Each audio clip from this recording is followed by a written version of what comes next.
Guys Tamil சினிமாவில் நம்மளுக்கே தெரியும் நிறைய பாட்டு வந்து காப்பி அடிச்சு தான் போட்டிருப்பாங்க. அந்த மாதிரி ஒரு 5 பாட்டு இப்போ பார்க்கலாம். முதல் பார்த்தீங்கன்னா நம்ம வாத்தியார் படத்துலேருந்தே காப்பி அடிச்சிருப்பாங்க. இந்த பாட்டோட டியூனை பார்த்துக்கோங்க. நான் இதுக்கப்புறம் இன்னொரு பாட்டோட டியூனை போடுறேன். அதை பார்த்தாலே உங்களுக்கே புரியும். கைஸ் நிறைய காப்பிரைட் இஷ்யூஸ்லாம் வரதுனால நான் இந்த சாங்ஸ் ரொம்ப நேரம் போட முடியாது. வேணா போய் யூடியூப்ல கேட்டுக்கோங்க. ஃபோர்த்து பார்த்தீங்கன்னா ஹாரிஸ் ஜெயராஜோட சாங்ஸ் தான். ஹாரிஸ் ஃபேன்ஸ் யாரும் டென்ஷன் ஆகாதீங்க. ஏன்னா அவர் பாட்டே திருடி தான் அவர் இன்னொரு படத்தில் போட்டிருப்பாரு. அண்ணன் தம்பி யாரும் இல்லாமல் 2001 மஜ்னு பாட்டை 2003 ரிலீஸ் ஆன காக்கா காக்கல போட்டிருப்பாரு.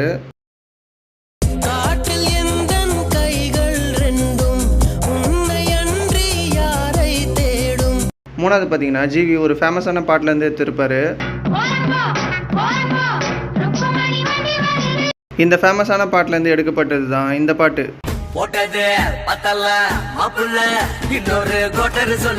நம்பர் 2ல இருக்கிறது இப்போ நம்பர் 1 மியூசிக் டைரக்டராக இருக்கிற அனிருத். அவரோட இந்த பாட்டை பாருங்க. இவர் இதை எங்கேருந்து எடுத்திருக்காருன்னா